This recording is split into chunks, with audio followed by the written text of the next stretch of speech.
The fourth question is from Sohag Ahmad. Sir, please debate with David Woods or say something to him as he says lot of rubbish things about you and other Islamic scholars. This person, Sohag Ahmad, and few other Muslim brothers have been continuously asking this question that, oh, why Dr. ZakirNaik not debating with David Woods? And they keep on asking this question several times, and I didn't think it was important, but now finally I've taken the question to give them the reason. Firstly, you have to understand that anyone that challenges a person, it's not required that you should accept the challenge. As far as you realize, there are many non-Muslims who are becoming famous just by trying to criticize a popular person. Generally, it's a general rule, whether Muslim or non-Muslim, if he criticizes a popular personality or a celebrity, that person becomes famous. This is a common thing, it's nothing new.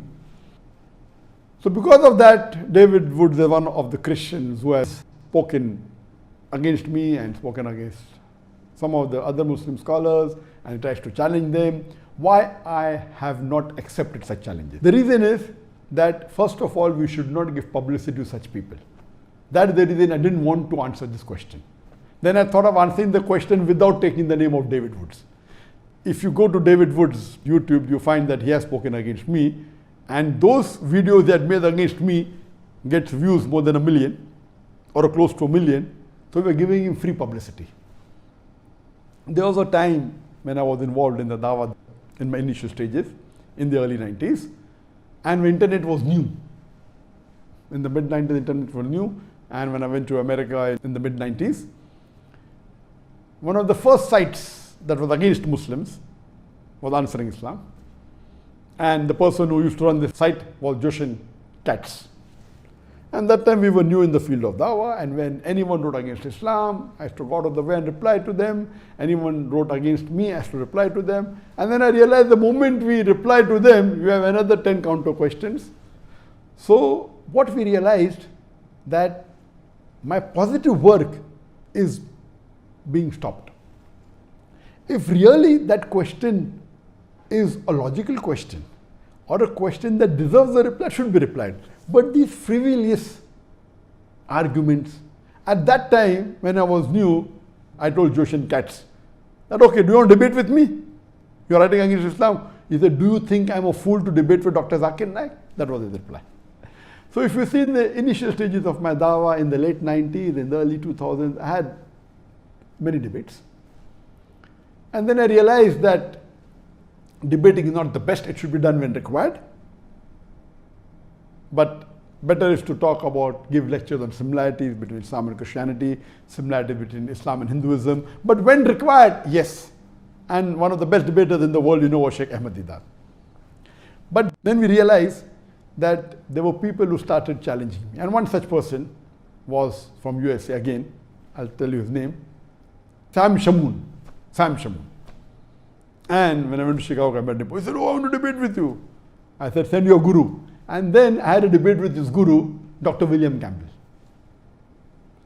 And when I accepted this debate, I was called by the students of USA that Dr. William Campbell wrote a book, Quran and Bible in the Light of Science. And he took out about 30 scientific errors in the Quran. And for 8 years, no Muslim replied. So this book was doing a great damage for the Dawah of the Muslims. And no one replied, so I took up the challenge. I read the book and I went and I debated with. And alhamdulillah, in Chicago, there were two groups among the Muslims.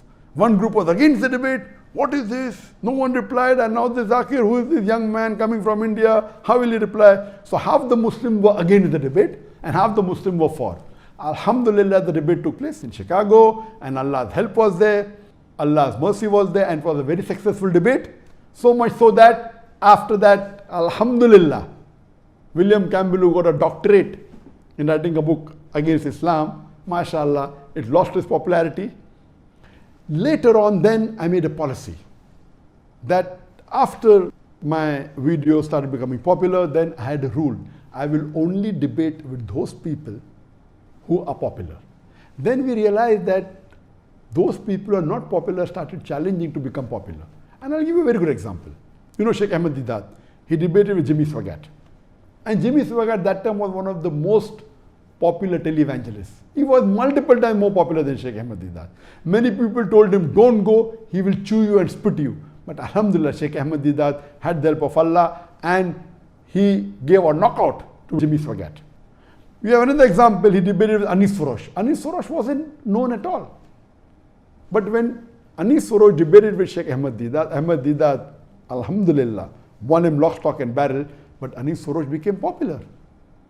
So what we realize that when you debate with someone who's popular and an unpopular person debates with a popular person, the unpopular person becomes famous overnight. So why should we make the unpopular Christian missionaries as popular?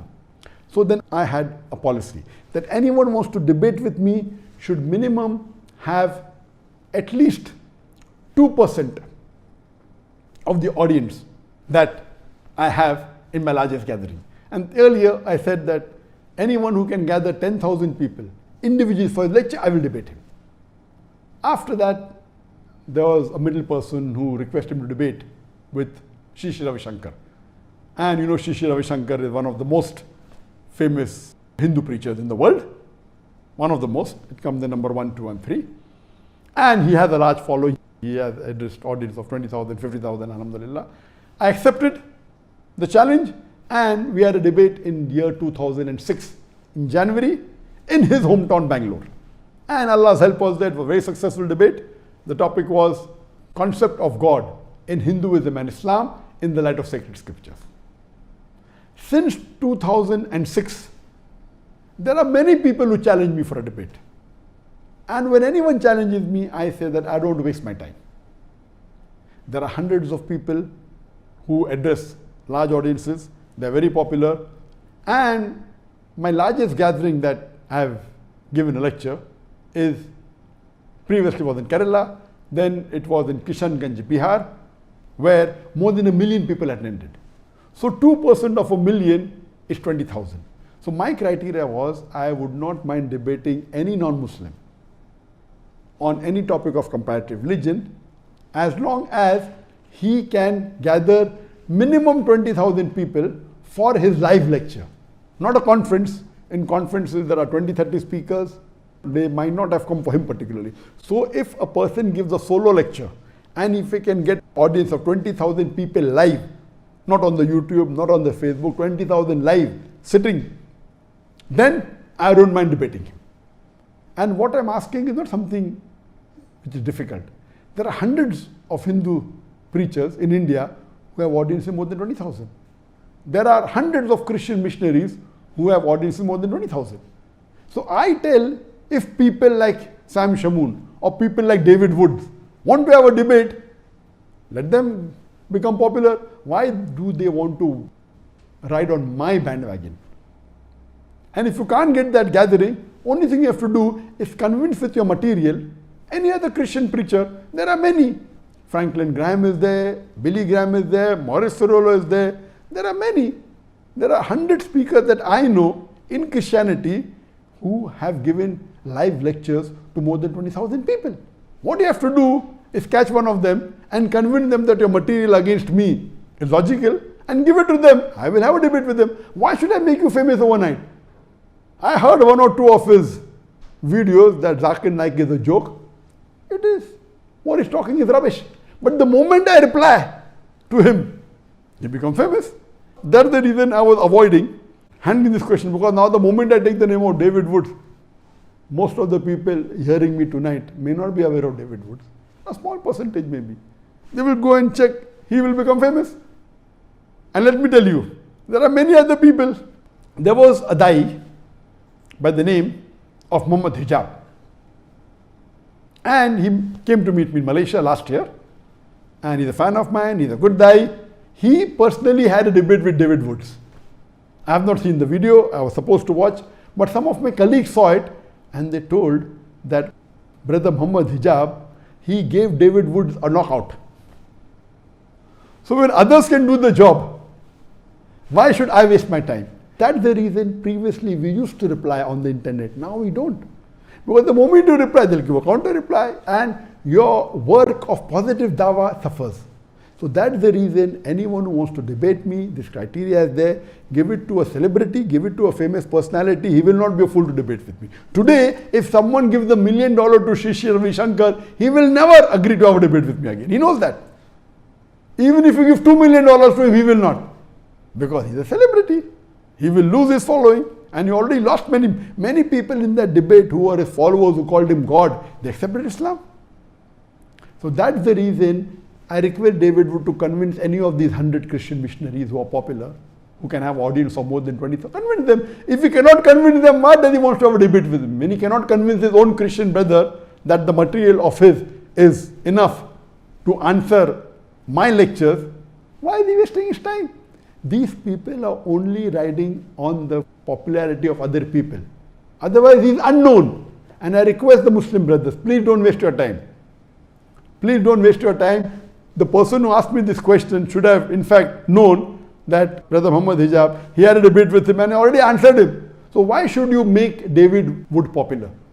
So hope this answers the question. And because I met this criteria since 2006, in the last 14 years, no one has ever wanted to debate me. One of the fans of Sadhguru told me, will you debate Sadhguru? And Sadhguru is a popular person, is not as popular as Shri Ravi Shankar, but he's popular. I told, okay, I accept it, I know he's popular. Okay, if he wants to debate with me, I'm not interested in debating him. He wants to debate, he wants to speak against Islam, wants to challenge me, I'll accept it. Because if he challenges me, and if Allah's help is there, and we present the truth and answer to all his illogical arguments, but naturally he will lose his following. So if people like Sadhguru or someone who's popular want to challenge on any topic of Islam and comparative religion which I deal with, I accept the challenge. Hope that answers the question.